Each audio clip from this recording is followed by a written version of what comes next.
Hello everybody, my name is Steven and welcome back to the Storytime channel. He ruined my sister's only birth experience, so I made sure he'd never forget her. My sister, we'll call her Sarah for the story, sister's ex-BF Paul, ex-BF's new wife Jane, ex-BF's parents Mr. and Mrs. Doe, oldest brother Zeke, our parents and me. When I was 14 and my oldest sister Sarah was 22, we found out she was pregnant with Paul, her boyfriend of 4 years.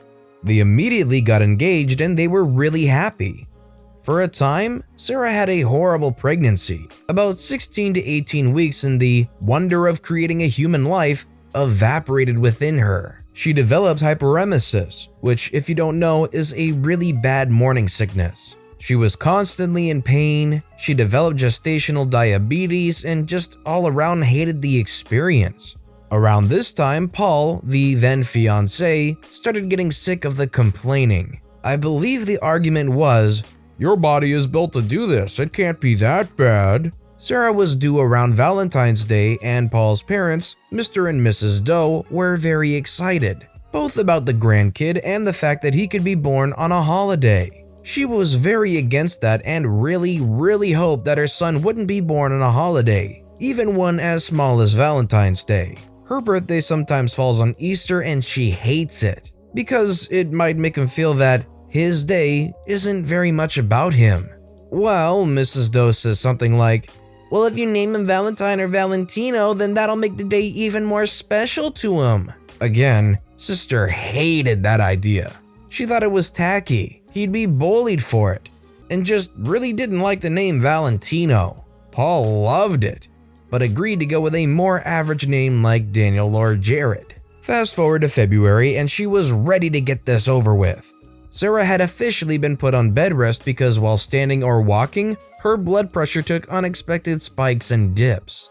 I look back now and goodness do I feel bad for her. She was doing her best to avoid giving birth on Valentine's Day because, again, she didn't want him born on a holiday. Unfortunately, births happen when they happen and that baby was going to come on Valentine's Day, whether she wanted him to or not. I remember waiting out in the waiting room with my dad, brothers, and Paul, who couldn't stand to be in the delivery room because it was gross. I was so mad that he could have gone in but wouldn't because he thought my sister was gross while giving birth. Whereas I had to stay outside because I was too young to go in with my mom and older sister.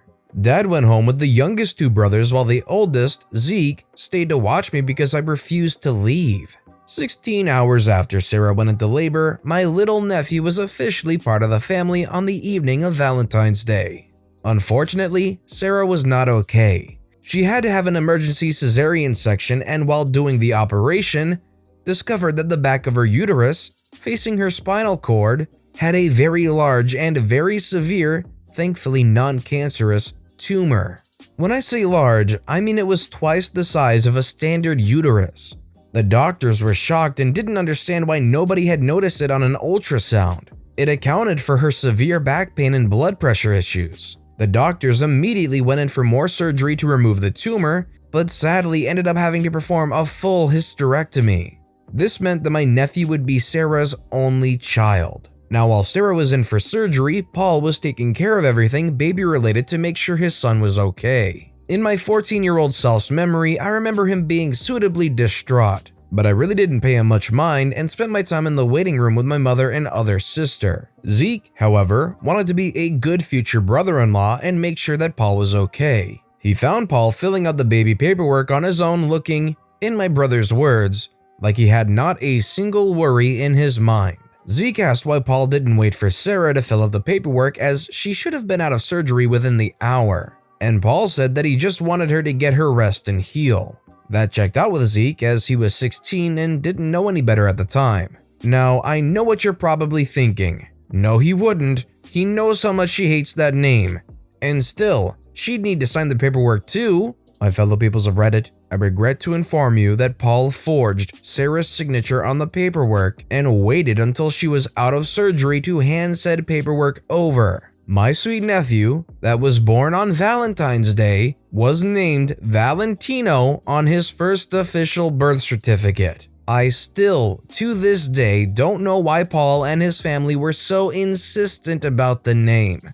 He had even picked out a different one with my sister. And before you ask, no, he was never brought up on forgery charges because his parents were witnesses to her signing the papers, even though they only got there at the last minute. So Sarah dumped him and got her son's name changed a month later. She was willing to do split custody with him because that's her son's father and she wants the kid to know him, but Paul vanished and she never heard anything back, which seemed weirdly out of character to us. Until a mutual friend on Facebook was tagged in his wedding pictures 6 months later. Paul had apparently started cheating on her not long after she got pregnant. Sarah was livid, but there wasn't much she could do, so she filed for child support and continued to live her best life. Until 6 years later. This is where the revenge starts, my friends.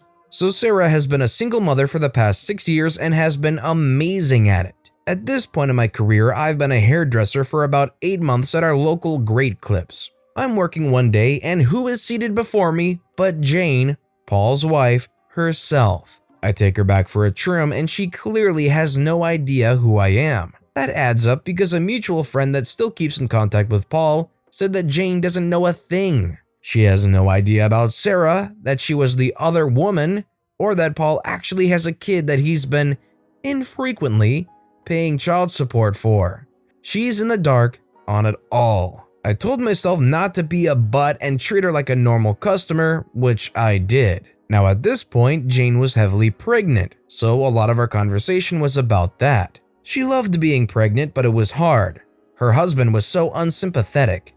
Big shocker. And she was due in 10 weeks and they still hadn't picked out a name for their baby girl. Ladies and gentle peoples, this was my chance. I asked what name she was looking for and she said, I want something unique and unusual, but not ridiculous like Brian Leahy. You know, the ones I'm talking about. And Paul had suggested so many already and she didn't like any of them. So I, conniving little weasel I am, said, what about Sarah? My sister's name isn't actually Sarah. She was named after an older family member that passed not long after she was born, but there was no female equivalent for his name, so our parents created one. It's a beautiful name and just what Jane was looking for. She loved it. She stuck by it. And I found out by stalking her Facebook months later that she had put her foot down about it and that was her daughter's name. Now Paul has a daughter with his ex's name to remind him every day about her and also to remind him to pay his freaking child support. Little nephew is 10 years old now with a new name and no contact with his biological father, though we do still sometimes call him Val as a family nickname. He likes it but doesn't want to bring it to school, so it's staying a family nickname. Sarah pretends to hate it when we call him that in a joking way. As long as he likes it, she doesn't have a problem with it. And she's seeing a new guy who's really great and like a father to Val. I don't think it's the revenge that I'm fully satisfied with, as I would like to see something come to the surface about the dynamic between Paul and his former life basically, but having to be reminded of it every single day is also still a pretty good revenge.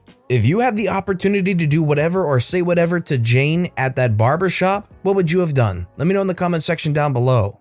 Good luck paying for the car. So this isn't my story, it happened to a friend of a friend, so exact details are difficult to get, but this is what I was told. For ease of story and to hide identities, the names I will use are Jack and Jill. Bit of backstory. Jack and Jill have been going out for nearly 5 years by the point of this story. A year prior, Jill lost her job due to the company she works for being liquidated. Money got tight for Jill, so Jack offered to help by covering her car payments, monthly installment, road tax, insurance, and fuel, so she could put the money she got to rent and utilities until she got a new job and was financially stable. Jack had a fairly decent job, so it wasn't a strain on his income. A year goes by and Jill is still unemployed, but not through rejections. She got lazy and just spent all day doing nothing around her house whilst Jack is at work. One day, Jack gets off work early and decides to surprise Jill on the way back home, but as he is approaching her house, he sees another car in her driveway. He parks on the street and sneaks up to the house and looks through the window to see Jill with another man. Jack was pissed, but he didn't burst in there. He walked away, got into his car, and drove off. When Jack got home, he did a little digging and found out who the guy was through Facebook and found she had been having an affair for half a year with this guy. He was now really pissed off and wanted revenge, and he knew the best way to do it. This is where the revenge comes in. Jill loved her car even though she barely used it. So what Jack did was stop all the payments that were going out of his bank account and put them onto her account. As the car was in her name, it was easy to do. As the payments had only just gone out, he had to wait for the end of the month for his revenge to unfold.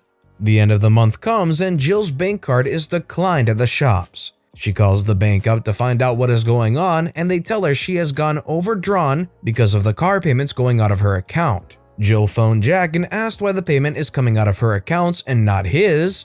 Jack coldly replied, "'Cause I know you cheated on me and I'm not gonna pay for my ex-girlfriend's car," and hung up.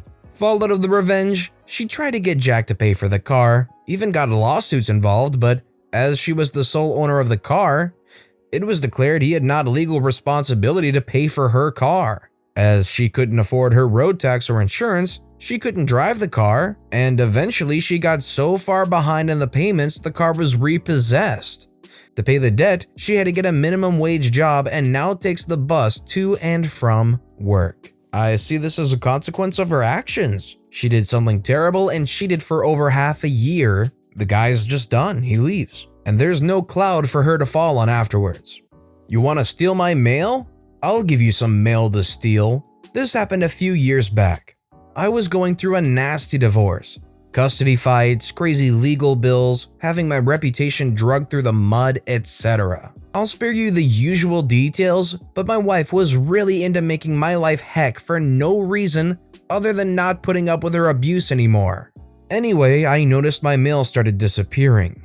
This was out of my own mailbox, and anything that still went to the old house showed up weeks late and already opened, if at all. I took my complaint to the postal inspectors, but they refused to take the case after hearing a divorce was involved because they didn't want to get in the middle of a he said, she said thing. Thanks, guys. Sorry enforcing the law is such a chore. Anyway, I forwarded everything I could to my office and would occasionally send myself letters just to make an estimate of what the loss rate was. Some of the stuff was real and some was made up letters about trips I'd gone out when I was in town, and other nonsense just to confuse her. I was angry and bored one night and decided I'd really give her something to really think about. I looked up the address of a law firm in my hometown and an offshore bank in the Bahamas. I cooked up a nice letterhead in Word and wrote myself a letter confirming that a six-figure sum had been forwarded from my parents' estate to an offshore bank, giving details. The next time I was in that town, I dropped it in the local post box. The letter disappeared, of course, and I kind of forgot about it. About a year later, when I was in court dealing with some other ridiculous bull, her lawyer demands that the marital property be redivided as I had fraudulently covered up some major assets. I was floored that she'd gone to all this trouble. I figured she'd eventually catch on, but that it would majorly mess with her head, and she would start doubting what if her spying was accurate, and where I was gaslighting her. But no, she spends a ton of money on a lawyer to pursue this treasure trove of gold I'd buried on a tropical island. I denied it all, of course. She sent the lawyer to try to subpoena bank records and talk to the other lawyers and so forth. And they came back to court all flustered when they couldn't prove anything. When I pointed out a couple Easter eggs I'd hidden in the letter, such as the bank account number was my mother's birthday, and that I'd mentioned a law firm named Dewey, Cheatham & Ho, say it a couple times, in the letter, they went ballistic and demanded the judge prosecute me for impersonating a lawyer. For your information, not actually a crime, and forgery on a nonsense letter I'd mailed to myself. I pointed out that while neither of these accusations would work, they in fact had submitted evidence of a crime, namely theft of US mail, which is a felony, and things got very quiet. The judge actually laughed in their faces and told them they had gotten made fools of and deserved it for stealing mail. That lawyer, her fourth for God's sake, quit soon after, and she's now toothless, as she owed money to all her different lawyers when word started to get around town. This is incredible thinking that went beyond what OP was even thinking it would do. They thought I would just mess with their heads and make them think, oh, was any of this real mail that I was spying on? But no, they took it as fact and tried to get money out of it, and it blew up in their faces. But with that being said, that's all the stories we have for today, so what I want to know is which of these stories was your personal favorite and why? Let me know in the comment section down below. And thank you all so very much for watching and listening to the Storytime channel. If you haven't yet, please consider subscribing and don't forget to turn notifications on so you'll never miss an upcoming video. And as always, thank you all again so very much for watching and listening to the Storytime channel.